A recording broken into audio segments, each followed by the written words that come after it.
Hey, I'm Plus. And I'm Minus. And today what we're going to be learning how to do is to measure not only dry ingredients, but also liquid ingredients. You can't make a recipe without measuring. Yep. It's very true. Here we got cups, third cup, a fourth cup, and a cup.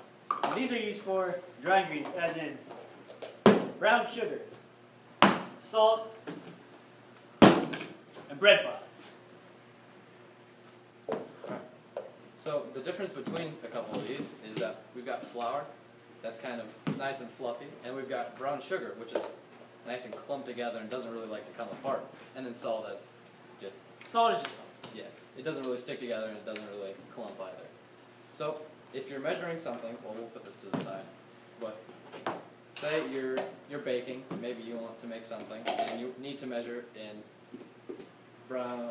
baked bread flour. Yeah. Bread flour. If you scoop it up and you just pack it down. Here you go. There's a spoon. Wait, that's a knife. And you just pack it down, you're going to have a lot more than you actually need, and that could just throw off your entire recipe. Yeah. So instead we have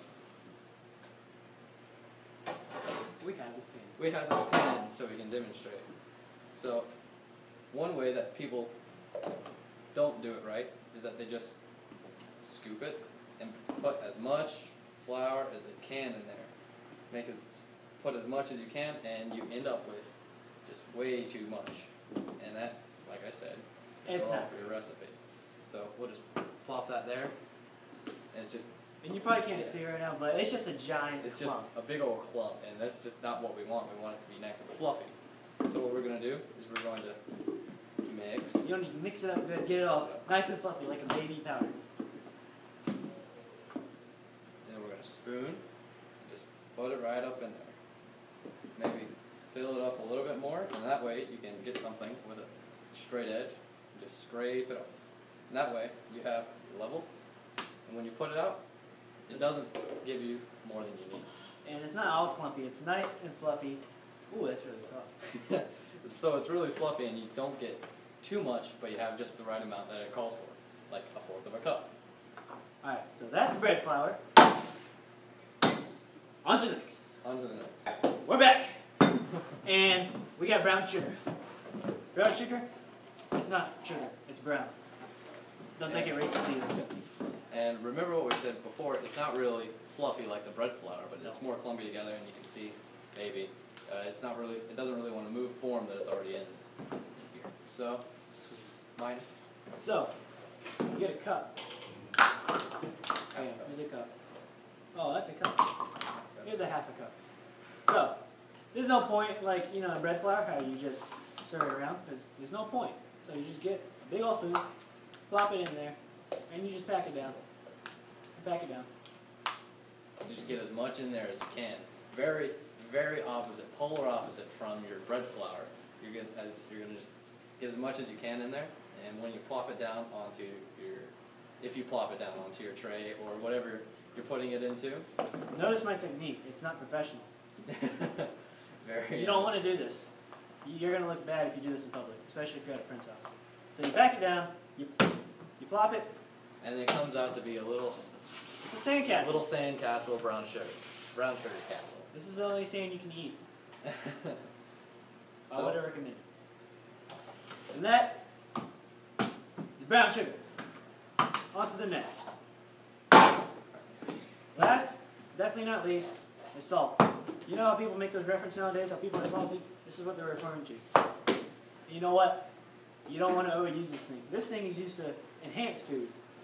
And if you use too much on the food, it's going to taste awful. Like, let me tell you, I've used salt in many recipes, and it tastes great. But there was this one time where I used too much salt in a stir fry, and oh my god. What a big waste of money in food. Let me tell you what, one time I was making brownies, right? Yeah. And I just did the complete wrong measurement. And I ended up with beautiful, beautiful brownies. But they were very salty. They were salty. Were they pot brownies? No. No, they were not. Now I'm salty. Now you're salty? Now I'm salty. But anyway, there's no really... I don't know if I should show you how to measure salt. You just get salt. No problem. Put it in there. There you go. That's how you measure salt. No, that's not how you measure salt. mostly when you have salt, you're going to have to talk about things like tablespoons and teaspoons. And now, these are more exact than just kind of putting it into a half cup and just throwing it on your pan. What you're going to want to do is you're going to want to take your tablespoon or your teaspoon, whichever one it asks for, which is probably a teaspoon. I've experienced that firsthand. And you're just going to pour it in, however much you need. Level it off. Here you go. That's a spoon. You're going to level it off, and then bam. Whatever you need. And that's how you measure salt. That's how the you plus measure salt. way. The plus, the right way. And we're back. Thank God for editing. And next is liquids. We don't have two liquids right now because, you know, Mine they're is both water. for We have water. We always have water. Water isn't free. Mine's we have water. Okay? And now these are liquids that you necessarily wouldn't want to use a quart for, or You could if you not wanted to. even a cup. But it's more something that you want to use these little measuring spoons that we talked about with salt. So when you're measuring with these, it's just going to be the same thing. You're going to fill it up, but you don't want to overfill it. You know how when you're filling up like cups of soda or something and it just kind of overflows and it doesn't spill out? Yeah, you don't want to do that because then again, it'll give you too much. And with this stuff, yeah, with flavorings like these, it's going to make the whole thing taste different. That's gonna throw you off. So if you need, say, a fourth. Right now you're You using need a Worcestershire sauce. Yeah, with some Worcestershire. Just W Worcestershire, sauce. yeah. Yeah, with W sauce. W sauce. You're going to just fill it up and then just pour it in right over. This is used for beef too. Right over your stuff. If you're a man, you eat beef. Right. If you're vegan, well, you're not better than anyone else. Alright. And now you do have these big quart and cup measuring cups, and these are used for more stuff like milk and water that would require you to use a lot more of it in a recipe. So, you want to go fill that up, Minus? So, if you're using one of these to fill up a recipe, usually it'll ask for an exact measurement, and it'll say it on here. Like for this one, there's 1 cup, 2 cups, 3 cups, 4 cups, and then, and a quart. And so over here, You're welcome. they've got very specific lines. If you go over it, then throw off your measurements. If you're just making brownies at home for the heck of it, or a cake, it probably isn't that important that you get everything to the decimal. But if you're making something fancy, you if want to you're be making something pinpoint. fancy. You want to be right there on point. So you can see it's right there on the 1 cup line, and that's exactly how much we need. So if we needed something like a quart, though, we could put that in here. Or maybe even if we needed 2 or 3 cups, instead of filling this thing up 2 or 3 times and then putting it in, and going back to the sink and putting it in, you can just fill this up to 3, 4, 2. You might not have one of these, so I mean that. So This is going to be your typical 1 cup. That's usually what you got in the house. So that's what we got there. And we forgot to mention, this is soy sauce and Worcestershire. We already talked about the Worcestershire sauce.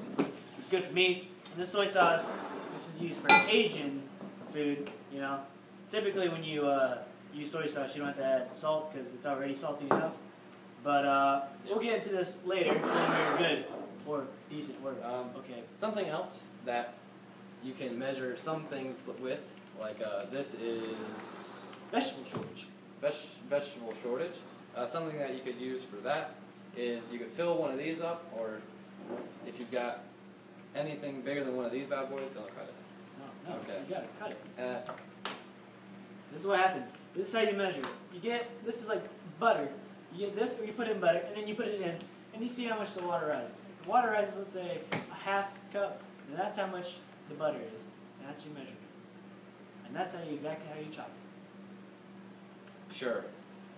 That's for another time. So that's how you measure it. This one quite isn't there because it's not deeper than how much you cut off. But if you filled it up with another cup, then you could probably see how much it moves. So now there's 2 cups of water in here, but then you can see it goes just above the 2 cups line, and that's because you cut off about 2 tablespoons of vegetable shortage. You can also measure butter this way, and I don't know, that could be more helpful than if your butter doesn't have these neat little tablespoons that will tell you how much how much to cut off. If it's just kind of a block, that's a really easy way to do it. If you don't have a knife like this, you can always use your butter knife. Or if best comes to best, you use your hand, you know? Just use a knife. Alright, and that's for measurements. That's all we've got for today. This is Plus, and I'm Minus. Thank you for watching this. We'll see you next time.